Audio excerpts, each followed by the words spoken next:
Good morning बच्चों, आज हम करने जा रहे हैं आपकी वर्कशीट नंबर 85 विषय विज्ञान कक्षा 10। हमारी डेट 12 फरवरी के लिए। चलिए स्टार्ट करते हैं। आज की वर्कशीट में हमें जैव प्रक्रम के अंदर श्वसन के बारे में पढ़ना है। पोषण हम कर चुके हैं। ये आपको पता होगा, सांस लेने की जो प्रक्रिया होती है वो इसी के थ्रू होती है।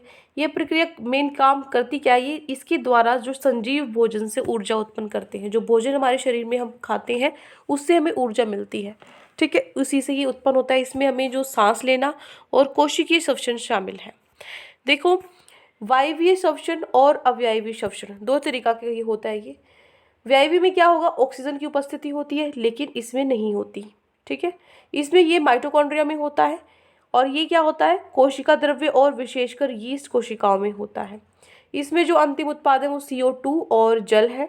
इसमें अंतिम उत्पाद अल्कोहल और लैक्टिक अम्ल ग्लूकोज का, ठीक है।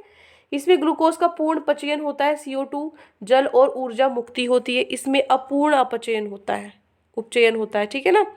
और इसमें जिसमें इथेनॉल, लैक्टिक अम्ल और CO2 और ऊर्जा मुक्त होती है।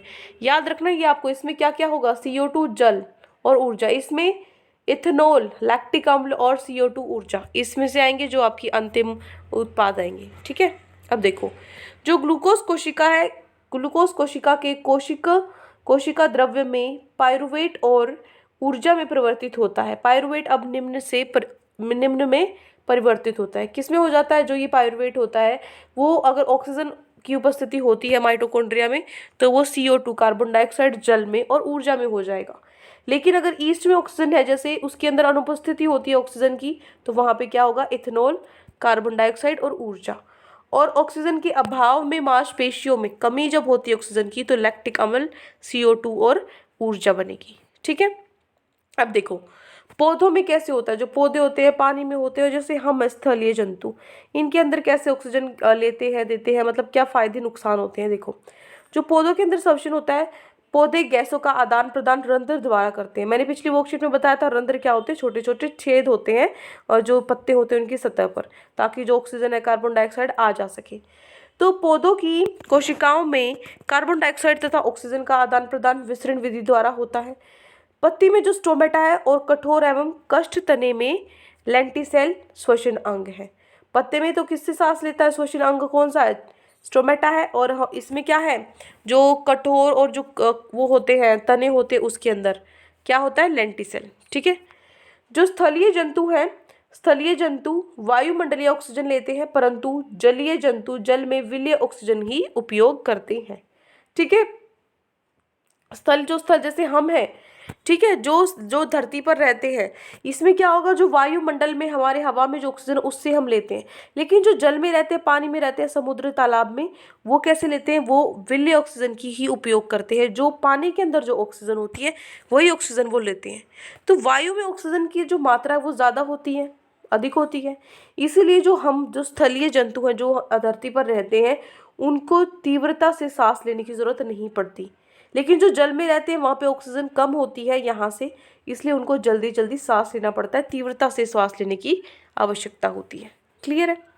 अब चलते क्वेश्चन आंसर्स पे। ये 5 क्वेश्चन आपकी वर्कशीट में दिए गए हैं, एक एक करके इनको कर लेते हैं। पहला है आपका, वायवीय और अवयवी श्वसन के बीच अंतर लिखें। पहला क्वेश्चन है ये, यहीं पे टिक कर आ रही हूँ आज मैं आपके, ठीक है। ये आपका फर्स्ट क्वेश्चन, तो इसका आंसर आप लिखोगे एज इट इज है। घबराने की जरूरत नहीं कि मैम समझ नहीं आता, कुछ नहीं करना। जो ये बॉक्स है ना, ये वाला बॉक्स है, ऐसे ही जैसे इसमें लाइन बनाई हुई है, ऐसे ही लाइन बना के आपको ये पूरा बॉक्स है जो पिंक बॉक्स, ये लिखना है आपको उत्तर नंबर 1 में। क्लियर है। ये आपको करना है किसमें, उत्तर नंबर 1 में। ये सारे पॉइंट है, 1 2 3 4 पॉइंट है, ठीक है, 1 2 3 4 पॉइंट है आपके। क्लियर है। ये हो गया आपका उत्तर 1, आंसर 1, ये यहाँ से यहाँ तक, ठीक है। बीच में लाइन लगा के ही करना क्योंकि अंतर आपसे पूछा हुआ है।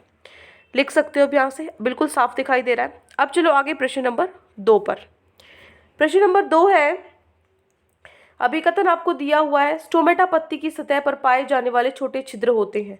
हाँ बिल्कुल सही है। ये गैसीय विनिमय इन्हीं रंध्रों द्वारा होता है। हाँ, जो गैस आती जाती है, निकलती है, अंदर आती है, वो इसी जो छोटे छोटे छेद होते हैं इन्हीं के थ्रू होते हैं। और इसका सही कारण भी है, इसीलिए वो छेद होते हैं। सही है दोनों। तो आप लिखोगे ए और आर दोनों सही हैं, तथा आर जो है वो अभिकथन ए की सही व्याख्या करता है। इसका सही कारण इन्होंने एक्सप्लेन किया है। तो क्या हो जाएगा हमारा ऑप्शन ए। ऑप्शन वाला क्वेश्चन है ये आपका, सेकंड का हो जाएगा ए। इसमें और कुछ नहीं करना, बस यही बताना था। क्लियर है। अब देखो तीसरा प्रश्न। पाइरूवेट के विखंडन से यह कार्बन डाइऑक्साइड जल तथा ऊर्जा देता है और यह क्रिया होती है कैसी? कोशिका द्रव्य, हरित लवक, माइटोकॉन्ड्रिया, केंद्रक। क्या होगा ये इसका आंसर? सी हो जाएगा, माइटोकॉन्ड्रिया। क्लियर है। क्वेश्चन लिखोगे और इसका आंसर लिख दोगे सी। इसीलिए मैंने आज वर्कशीट सी के अंदर आपके आंसर्स लिखवा दिए, क्योंकि 2 ही क्वेश्चन तो इसमें से 2 ही 3 थे, बाकी तो आपके टिक द करेक्ट ही है। ठीक है, हो गया तीसरा। अब चौथा क्वेश्चन देखो। चौथा है, ग्लूकोज के ऑक्सीकरण से भिन्न जीवों में ऊर्जा प्राप्त करने की विभिन्न पथ क्या है? प्रश्न नंबर 4 देखो। अब प्रश्न नंबर 4 का उत्तर देखो, बहुत ही ईजी है ये भी, घबराने की कोई बात नहीं है। ये है आपका प्रश्न नंबर 4 का उत्तर। ये जो ग्रीन बॉक्स है, ये तीनों की तीनों, उसने बोला किस किस तरीके से परिवर्तन होता है, इन 3 तरीके से होगा। ठीक है, एक बार पहले में क्या होगा, उपस्थिति, ऑक्सीजन की उपस्थिति में कार्बन जल और ऊर्जा बनाएगा। ऑक्सीजन की अनुपस्थिति में इथेनॉल, कार्बन और ऊर्जा, और उसकी अभाव में, कमी होती है जब ऑक्सीजन की, तो लैक्टिक अम्ल, और ये कार्बन और ऊर्जा बनाएगा। ठीक है, ये क्या है आपका उत्तर नंबर 4 है ये आपका। क्लियर है। ये तीनों पॉइंट हो जाएंगे, फर्स्ट, सेकेंड और थर्ड हो जाएंगे। ठीक है, तो चलिए ये हो गया आपका चौथा प्रश्न। अब हम चलते हैं हमारे 5वें प्रश्न पे। 5वां प्रश्न है हमारा, और कुछ नहीं लिखना है इसके अलावा, सिर्फ इतना ही लिखना है आपको। 5वां प्रश्न देखो। श्वसन के लिए ऑक्सीजन प्राप्त करने की दिशा में एक जलीय जीव की अपेक्षा स्थलीय जीव किस प्रकार लाभप्रद है? जो जल में है उनको सांस लेने में, उनको जल्दी जल्दी सांस लेना पड़ता है क्योंकि वहाँ पे कमी होती है ऑक्सीजन की। लेकिन जो स्थलीय जीव जैसे हम हैं, हमें वायुमंडल से लेनी थी, हवा से लेनी पड़ती है, इसलिए जल्दी जल्दी सांस नहीं लेना पड़ता। तो यही फायदा है, यही लाभ हमारा है, वही बताना कि किस प्रकार लाभप्रद है। तो देखो प्रश्न नंबर 5 लिखोगे आप यहाँ से, ये आपका प्रश्न नंबर 5 यहाँ से लिखोगे बेटा। स्थलीय जंतु वायुमंडल ऑक्सीजन लेते हैं, परंतु जलीय जंतु विलीय ऑक्सीजन ही उपयोग करते हैं। वायु में ऑक्सीजन की मात्रा जल से क्या होती है, ज़्यादा होती है, इसलिए जो स्थलीय जंतु है उनमें उनको तीव्रता से सांस लेने की आवश्यकता नहीं पड़ती, जबकि जलीय जंतुओं को आवश्यक ऑक्सीजन प्राप्त करने के लिए तीव्रता से सांस लेने की आवश्यक होती है। ये क्या है आपका उत्तर नंबर 5। क्लियर है। जो अंडरलाइन किया हुआ है सिर्फ वो लिखना है आपको। हो गया उत्तर नंबर 5 भी। बस ये छोटे छोटे 5 क्वेश्चंस थे आपकी वर्कशीट में। आज ये छोटी सी आपकी वर्कशीट थी। आई होप आपको अच्छे से समझ में आ गई है। कोई भी डाउट है पूरी वर्कशीट में तो कमेंट सेक्शन में आप मुझसे पूछ सकते हैं, और अगर आपको वीडियो अच्छी लगी तो चैनल को सब्सक्राइब कर सकते हैं और वीडियो को लाइक कर सकते हैं। आज के लिए इतना ही। Thank you and have a great day. God bless you.